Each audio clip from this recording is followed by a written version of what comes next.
Bonjour à tous, ici Kinou de la chaîne Les Kinés du Web et je suis avec vous pour une nouvelle KineXpert qui va s'intéresser aujourd'hui aux effets bénéfiques des techniques kiné. Cette vidéo fait suite aux nombreuses discussions auxquelles j'ai pu assister sur Facebook où les pros et anti-evidence-based medicine s'affrontent en vain sans jamais réussir à se comprendre. Je tenais à vous dire que la vérité se situe en fait dans les deux camps. Mais tout d'abord, définissons l'Evidence-Based Medicine. L'Evidence-Based Medicine, ou EBM, est l'utilisation consciencieuse et judicieuse des meilleures données actuelles de la recherche clinique dans la prise en charge personnalisée des patients. Lorsque je demande aux kinésithérapeutes la composition des effets bénéfiques de leur traitement, ils me répondent en général l'effet EBM, et dans de rares cas, l'effet placebo. Car les praticiens ont du mal à se l'avouer, mais dans toute technique, il y a un effet placebo. Et ce dernier a une connotation négative dans notre société. Lorsque nous subissons cet effet en tant que patient, nous avons l'impression de s'être fait avoir. Alors qu'en fait, il n'y a aucune honte à avoir, puisque dans chaque traitement, il y a une part d'effet placebo dû à des mécanismes psychologiques et physiologiques démontrés. Lorsque nous prenons un Doliprane,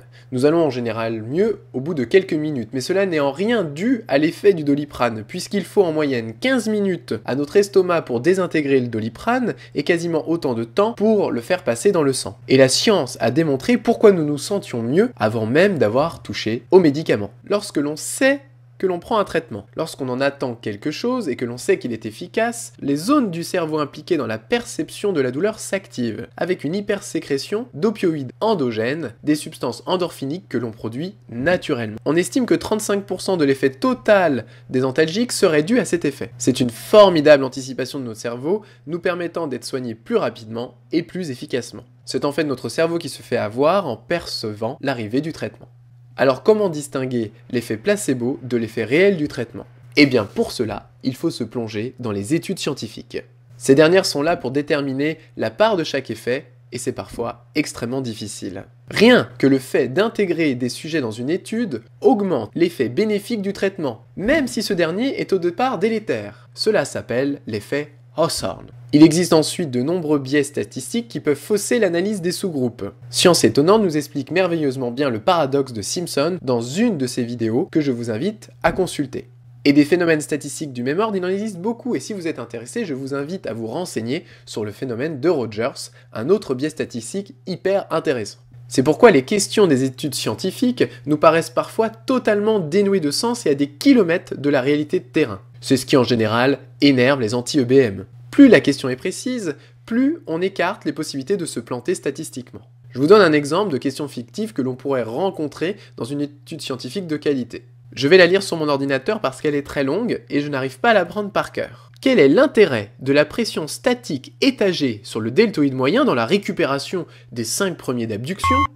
Raté. Quel est l'intérêt de la pression statique étagée sur le deltoïde moyen dans la récupération des 5 premiers degrés d'abduction d'épaule, de J4 à J6 après une opération réparatrice du supraépineux chez la femme de plus de 62 ans?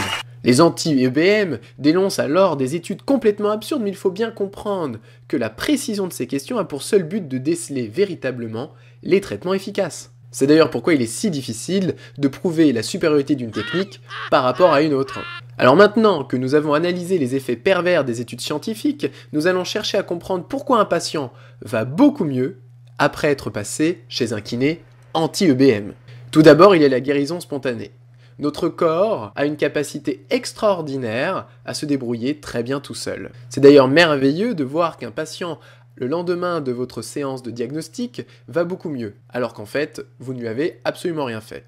C'est sûrement dû à la guérison spontanée. Il y a ensuite le concept de régression à la moyenne. Lorsqu'un patient vient nous consulter, il est très souvent au maximum de sa douleur. C'est-à-dire qu'il a plus de chances d'aller mieux que de maintenir sa douleur à son paroxysme. Et encore une fois, nos techniques n'y seront absolument pour rien. C'est une question de probabilité. Vient ensuite le point de discorde le plus important entre les pros et les anti-EBM, le contexte. Aucun acte médical et paramédical est purement biologique, il se fait toujours dans un contexte particulier et ce contexte peut améliorer grandement l'efficacité de nos techniques. Les pro-EBM sont obligés d'exclure les effets contextuels dans leurs études et c'est ce qui agace les anti-EBM, car évidemment une grande partie de l'efficacité de nos techniques vient du contexte. Dans la seconde vidéo, nous évoquerons quels sont ces effets contextuels qui augmentent considérablement l'effet bénéfique de nos techniques. J'aurais aimé tout regrouper dans une même et une seule vidéo, mais mon matériel vidéo ne me permet pas de filmer des vidéos de qualité au-delà de 10 minutes. Si vous souhaitez m'aider à investir dans du matériel professionnel, sachez que tous les bénéfices versés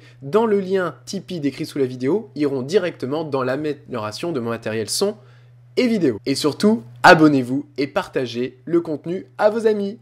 Bye!